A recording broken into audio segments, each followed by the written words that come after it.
চোখের পলকে ভরে গেল বাবরি মসজিদের 11টি দান বাক্স।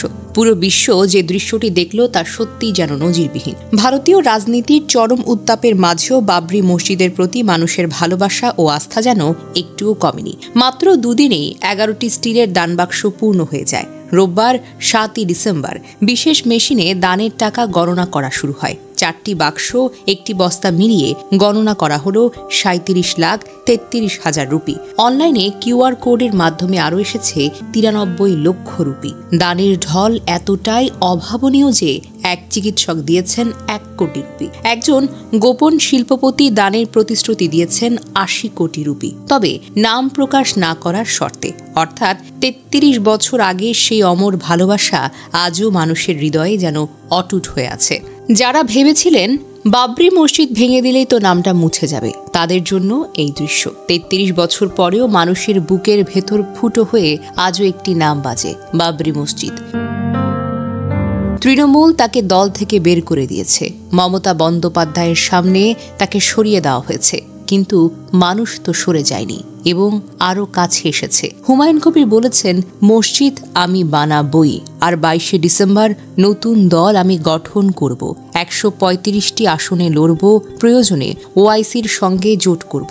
কিন্তু আসল কথা তো এটা নয়। আসল কথা হলো যে নামটা মুছে ফেলার চেষ্টা হয়েছিল, সে নামটাই আজ লাখো মানুষের ঠোঁটে, লাখো মানুষের বুকে দানের টাকায় জল জল করছে। এটা শুধু একটি মসজিদের গল্প নয়, এটা একটা জাতির জেগে ওঠার গল্প। এটা প্রমাণ করে ভালোবাসা কখনো হারে না, স্মৃতি কখনো মরে যায় না। বাবরি মসজিদ ধ্বংস হয়েছিল, কিন্তু তার নাম আজ বেঁচে উঠল বাংলার মাটিতে, মানুষের হৃদয়ে এবং আরও 11টি দান বাক্স ভর্তির টাকায়। গা শিহরে উঠে, তাই না? কারণ এটা শুধু দান নয়, এটা একটা জবাবও বটে। যখন বাবরি মসজিদের নামে বাংলার মাটিতে লাখো টাকা দান করা হচ্ছে, তখন আল্লাহর কালাম ও রাসূলুল্লাহ সাল্লাল্লাহু আলাইহি ওয়াসাল্লামের হাদিস আমাদের সামনে এক অপূর্ব দৃশ্যকে তুলে ধরে। আল্লাহ তাআলা বলেন, যারা আল্লাহর পথে তাদের সম্পদকে ব্যয় করে, তাদের উপমা একটি বীজের মতো, যা থেকে 7টি শীষ জন্মায়, প্রতিটি শীষে 100 দানা।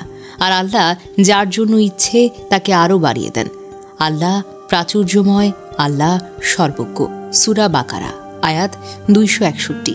আরেক আয়াতে আল্লাহ তাআলা বলেন, তোমরা কিছুতেই সত্যিকারের তাকওয়া লাভ করতে পারবে না যতক্ষণ না তোমরা তোমাদের প্রিয় বস্তু থেকে ব্যয় করবে। সূরা আলে ইমরান আয়াত 92। আজ যে চিকিৎসক 1 কোটি, যে শিল্পপতি গোপন রেখে 80 কোটি টাকা দানের প্রতিশ্রুতি দিয়েছেন, যে সাধারণ মানুষ পকেটের শেষ টাকাটিও দান বক্সে ফেলেছেন, তারা যেন এই আয়াতের জ্বলন্ত প্রমাণ। তারা প্রিয় সম্পদ থেকে ব্যয় করেছেন শুধু আল্লাহ তাআলার সন্তুষ্টির জন্য। একটি মসজিদের নামে, যে মসজিদের নামটাই একদিন মুছে ফেলার চেষ্টা করা হয়েছিল। রাসূলুল্লাহ সাল্লাল্লাহু আলাইহি ওয়াসাল্লাম বলেছেন, যে ব্যক্তি আল্লাহর জন্য একটি মসজিদ নির্মাণ করে, যদি তা টিপটিপ পাখির বাসার মতো ছোট হয়, আল্লাহ তার জন্য জান্নাতে একটা সুন্দর ঘর তৈরি করে দেবেন। বুখারী ও মুসলিম।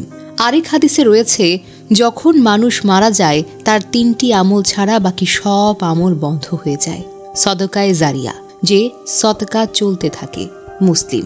আজ যে টাকাগুলো দান হচ্ছে তা শুধু ইট সিমেন্টের মসজিদ নয়, তা হলো সদকায়ে জারিয়া, তা হলো জান্নাতের ঘর কেনার পুঁজি, তা হলো কিয়ামত পর্যন্ত চলতে থাকা নেকি।